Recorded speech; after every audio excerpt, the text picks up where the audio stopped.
Hello दोस्तों, तो आपका फ्री एमपी स्टडी चैनल में स्वागत है। और हम कर रहे हैं कंजक्शंस, जिसमें देखने वाले सिंस, फॉर, एज, बिकॉज का प्रयोग।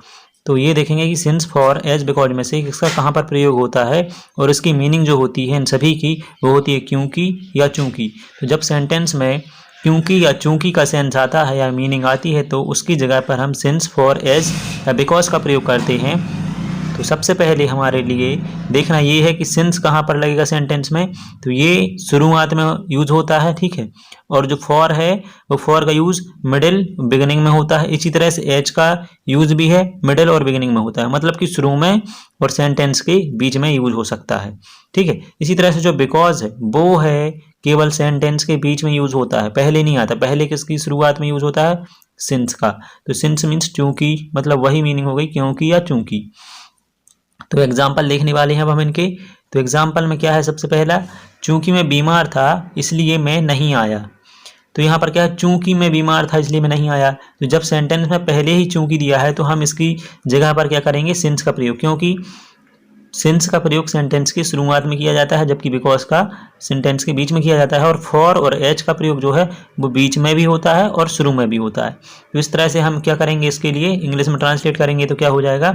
सिंस आई वाज अनवेल, मतलब कि चूंकि आई मैं, ठीक है, और वाज मतलब था, बीमार मतलब अनवेल, ठीक है। तो इसका ऐसा ट्रांसलेशन हो गया, सिंस चूंकि मैं बीमार था, so since I was unwell so I didn't come, ठीक है।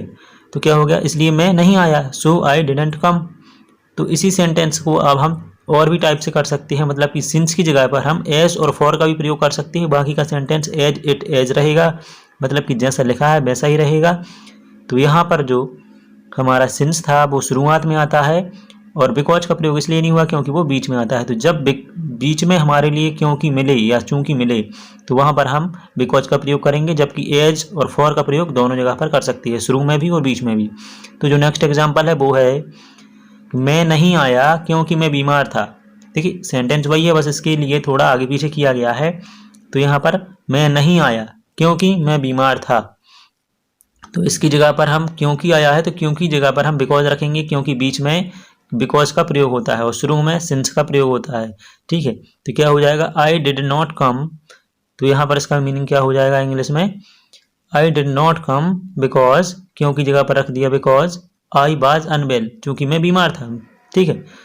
फिर अब जो बिकॉज है इसकी जगह पर हम एज का भी प्रयोग कर सकते हैं और फॉर का भी प्रयोग कर सकते हैं, क्योंकि जो फॉर और एज है वो सेंटेंस के बीच में भी आ सकता है और शुरू में भी आ सकता है, ठीक है। तो आप किसी एक का इस्तेमाल कर सकते हैं, एज, फॉर और बिकॉज के, ठीक है। अगर जो क्योंकि है वो बीच में आता है तो उसकी जगह पर बिकॉज, एज और फॉर का प्रयोग कर सकते हैं। और अगर चूंकि आता है सेंटेंस के शुरू में तो हम सिंस, एज या फॉर का यूज़ करेंगे, ठीक है।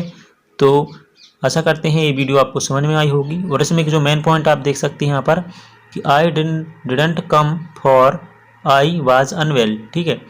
तो यहाँ पर जो देख रहे हैं आप कॉमा है, तो कॉमा अदर सेंटेंस में नहीं है। तो जो कॉमा है वो केवल फॉर के साथ ही आता है, मतलब कि जब हम दो सेंटेंस को जोड़ रहे हों तो कॉमा का यूज पहले वाले सेंटेंस में होगा अगर हम फॉर का यूज करते हैं सेंटेंस को जोड़ने के लिए क्योंकि के अर्थ में। तो आशा करते हैं आपको ये वीडियो पसंद आई होगी और समझ में आया होगा कि सिंस, फॉर और एज, बिकॉज का प्रयोग कहाँ पर करते हैं सेंटेंस में। So thanks for watching and also subscribe to my free MP study channel.